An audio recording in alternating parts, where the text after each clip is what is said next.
Can you see a face in there?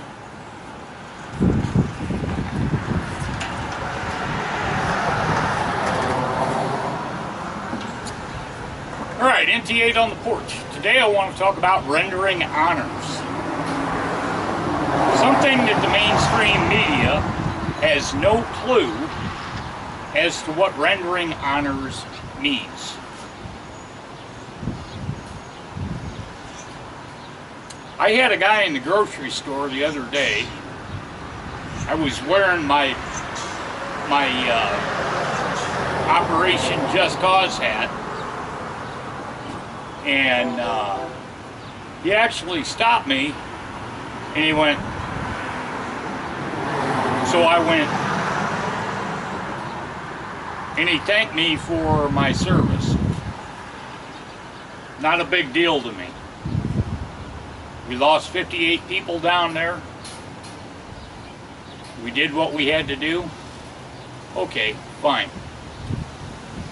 But he wanted to render honors to me by saluting.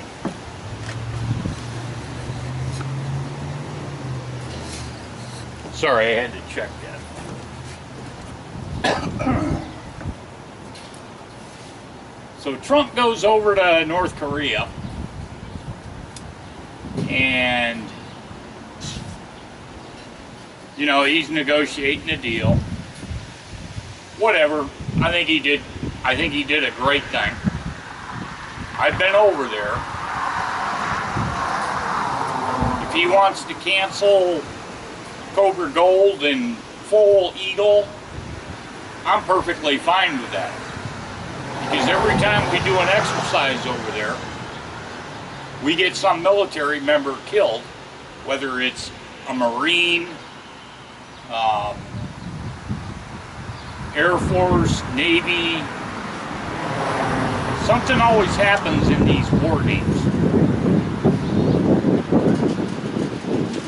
So, if he wants to cancel them, I'm fine with it. But only if North Korea decides to denuke and stop their bullshit. That's the only reason we train with South Korea, Thailand, and all these other countries over there, CETO. It's the only reason we train with them, is just in case we want them to be familiar with how we operate. Now, as far as this salute goes, mainstream media, I'm going to show you the video right here.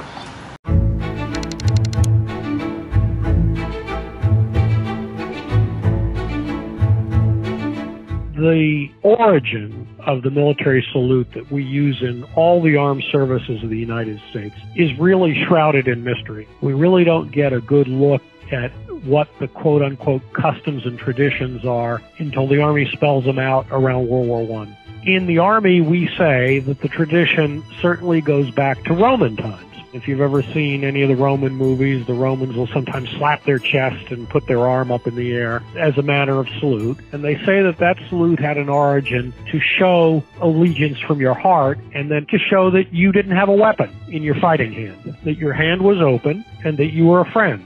That's one of the very early origin stories.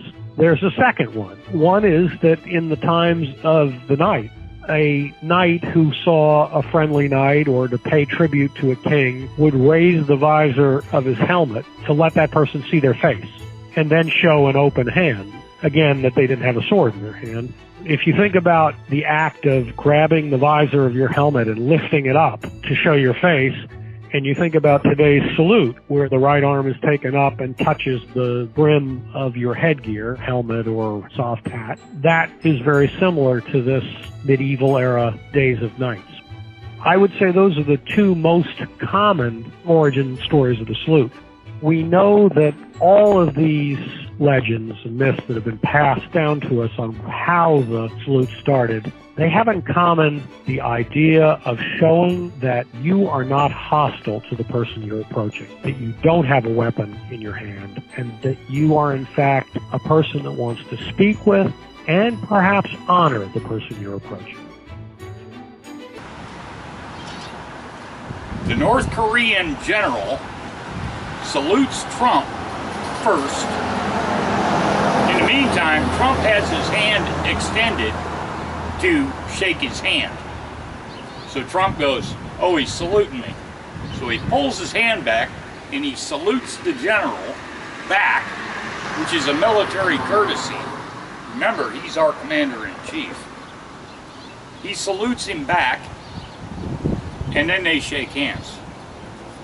So what does mainstream media do with it? Oh my God, Trump is saluting a North Korean general. And they show that one picture of Trump doing this to a North Korean general.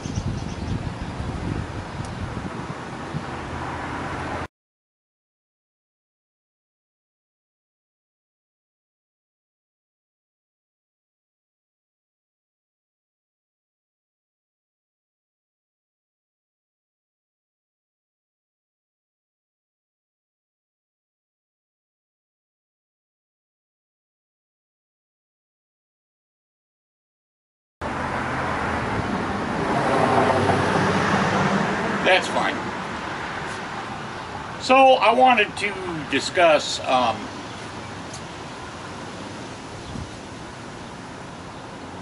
what the salute, its origins, and what it all means.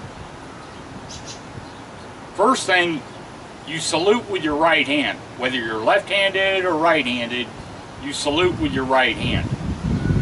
Now what does that salute mean? Where does it come from? First of all, it comes from, many say, ancient Rome,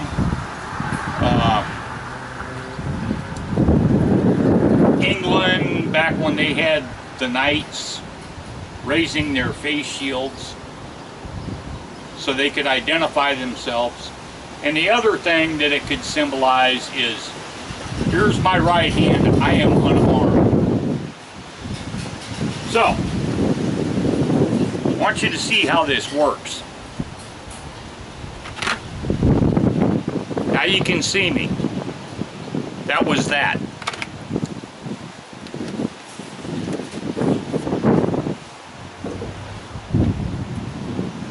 Do you think the mainstream media has a clue of the origins of the salute in any concept? No, they don't. Somebody took a photo where they locked up a videotape, and I'm going to put that on here.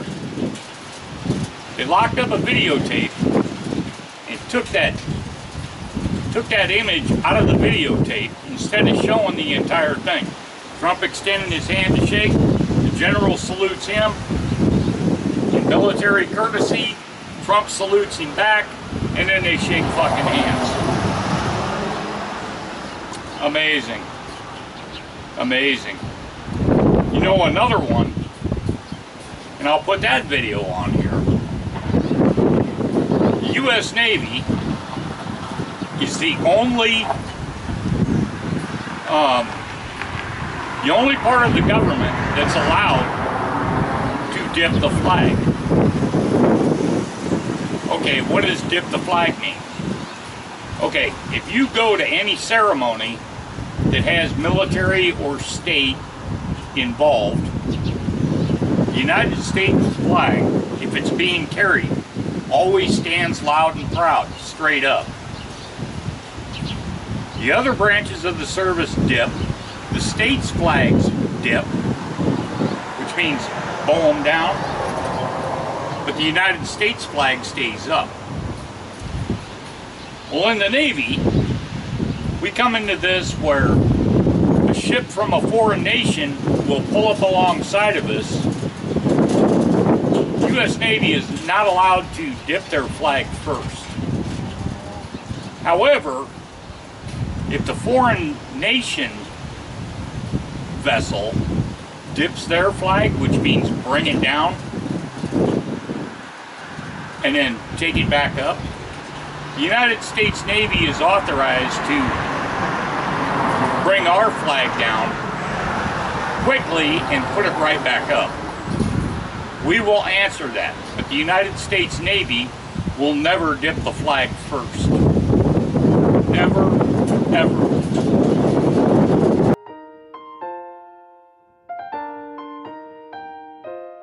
The flag of the United States, in the flag code, the rule is that the American flag is never dipped to any person or thing.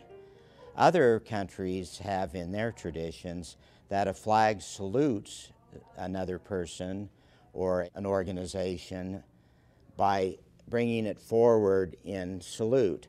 We do that with our other flags, but the American flag always should stay upright when it's being carried by a color guard.